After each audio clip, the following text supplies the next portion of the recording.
അതിലൂടെയാണ് ഞാൻ എൻ്റെ ഫസ്റ്റ് ഇന്റർവ്യൂയിലേക്ക് ചെല്ലുന്നത്. ഫസ്റ്റ് ഇന്റർവ്യൂ തന്നെ എനിക്ക് ക്രാക്ക് ചെയ്തിട്ട് പ്ലേസ്ഡ് ആയി. വളരെ സന്തോഷമുണ്ട്. ഹായ്, എൻ്റെ പേര് ആകാശ്. ഞാൻ കണ്ണൂരിൽ നിന്നാണ് വരുന്നത്. ഡിഗ്രി കഴിഞ്ഞ സമയത്താണ് ഞാൻ FSIനെ കുറിച്ച് അറിഞ്ഞത്. അപ്പോൾ എനിക്ക് കുറച്ചുകൂടി ഒരു അക്കൗണ്ടിങ് ഫീൽഡിനെ കുറിച്ച് പഠിക്കണം എന്നുള്ളതാണ് ഞാൻ FSIയിലേക്ക് വിളിച്ച് ചോദിച്ചതും അതിലെ ഡീറ്റെയിൽസ് കുറച്ചുകൂടി അറിഞ്ഞത്. അങ്ങനെയാണ് ഞാൻ FSIയിലേക്ക് ജോയിൻ ചെയ്തത്.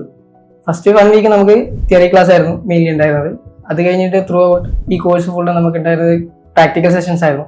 ഇവിടുത്തെ ടീച്ചേഴ്സിനെ കുറിച്ച് പറയുകയാണെങ്കിൽ വളരെ ഫ്രണ്ട്ലി ആണ്, കാമാണ്. നമുക്ക് എന്ത് ഡൗട്ട് ഉണ്ടെങ്കിൽ ടീച്ചേഴ്സിനോട് ഒരു മടിയിലാണ്ട് ചോദിക്കാം. ടീച്ചേഴ്സ് കറക്റ്റായിട്ട് നമുക്ക് ആ ഡൗട്ടൊക്കെ ക്ലിയർ ചെയ്ത് തരും. പിന്നെ അത് കഴിഞ്ഞിട്ട് ഇവിടെ HR സെഷൻസ് ഉണ്ടായിരുന്നു. HR സെഷനിൽ നമുക്ക് ഒരു ഇന്റർവ്യൂവിൽ ചെല്ലുമ്പോൾ എന്തൊക്കെ ചെയ്യാൻ പാടുണ്ട്, എന്തൊക്കെ ചെയ്യാൻ പാടില്ല, നമ്മുടെ ഡ്രസ്സിങ് എങ്ങനെയായിരിക്കണം, നമ്മുടെ ആറ്റിറ്റ്യൂഡ് എങ്ങനെയായിരിക്കണം, അതൊക്കെ നമുക്ക് ഈ HR സെഷനിൽ കറക്റ്റായിട്ട് നമുക്ക് ഇൻസ്ട്രക്ഷൻ തന്നിട്ടുണ്ട്. അതിലൂടെയാണ് ഞാൻ എൻ്റെ ഫസ്റ്റ് ഇന്റർവ്യൂയിലേക്ക് ചെല്ലുന്നത്. ഫസ്റ്റ് ഇന്റർവ്യൂ തന്നെ എനിക്ക് ക്രാക്ക് ചെയ്തിട്ട് പ്ലേസ്ഡ് ആയി. വളരെ സന്തോഷമുണ്ട്. ഇനി ആരെങ്കിലും അക്കൗണ്ടിങ് ഫീൽഡിലോട്ട് കയറണമെന്നുണ്ടെങ്കിൽ അവർക്ക് പ്രാക്ടിക്കലായിട്ട് നോളജ് കൂടുതൽ വേണമെന്നുണ്ടെങ്കിൽ FSI ഒരു ബെസ്റ്റ് ചോയ്സ് ആണ്. കാരണം ഈ ത്രൂ ഔട്ട് ഒരു ജേണിയിൽ ഒരു കമ്പനിയിൽ നിന്ന് എങ്ങനെ വർക്ക് ചെയ്യുന്നു അതേപോലെ ആയിരിക്കും നമ്മുടെ ഇവിടെ കാര്യങ്ങളൊക്കെ ഉണ്ടാവുക.